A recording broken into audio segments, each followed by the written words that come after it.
ئۆتۆمبیلی بار هەڵگرن ڕیزیان بەستووە بۆ ئەوەی نۆرەیان بێت و لە سنوور تێپەڕن. من ئەو ڕوونەدانە ڕۆژەم نەو ماشێنم بارکردەوە بەبارەوە بە 26 باری ماشین مەعالێردا ڕاوەستاوە. ئەوان دەڵێن چەند ڕۆژێکە لە مەرزی حاجی ئۆمەران ماونەتەوە، بەڵام شوێنەکە بێخزمەتگوزاریە و هیچ پێداویستیەکی مانەوەی لێ نییە.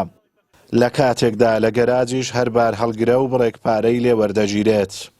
ئەمە ئێستاکانە نۆدانە ڕۆژە ئەمە هەستاوین لێرەدا ڕاوەستاوین دەو خاک و خۆڵیدا پارکینگێکمانەیە 15,000 مان لێ دەستێنە بڕۆ چاوی لێکە فقط داروبەردا ماشێن دەچێتێ تێوی کولان تایر دەتەقێت بۆ دەبێ ئایا ئاو بێ بۆ دەبی پارکینگێک بە حەمامێکی نەبێ بۆ دەبی ئیمکاناتێکی نەبێ. تقریبا ئەو ڕۆکانە دروست بەڵێ 8 ڕۆژەماوە لێرە ڕاوەستاوین بەئێستا ناو پارکینگی نە ناو پارکینگی کا بەئێستا لەوێ ڕاستی هیچ وسعەتێک نییە گوزەرانێک لەوێ نییە لەوێ بەئێستا ساعەمان کە بەئێستا پارکینگێمان لۆدانرایە نە حەمامی هەیە نە جێگای ئیستراحەتی هەیە. زۆرینەی ئەم بار هەڵگرانە نەوتی ڕەش و نەفتا و گاز و قیڕیان لە هەولێرەوە هەڵگرتووە.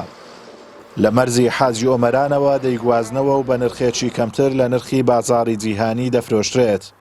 ئەمەش پابەندبوونی حکوومەتی عێراقی بە بڕیاری کەمکردنەوەی بەرهەم لای ئۆپێک خستۆتە ژێرپرسیارەوە.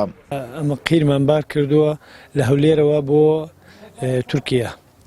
لەعانەوە ماوە 8 ڕۆژە لە پارکینگی ئەمە 7 ڕۆژە بەبارە و قوراسە تا دەچی بار دەکەی دەگەڕێەوە دیەوە ئێرە بەخوای دیسان دەبێت 3 ڕۆژ پێ دیسان دەبێت 7 ڕۆژ 8 ڕۆژ حدیە قەلەکەی 7 ڕۆژ. پۆرزادی ماز عەربی لە بارم بار کردووە لە هەولێری عێراقەوە بۆ هەڕاتی ئەفغانستان بە نزیکەی تەنی $140 بەڵام بارودۆخ لێرە زۆر خراپە زیاتر لە 7 ڕۆژ لە ڕیز وەستاوین.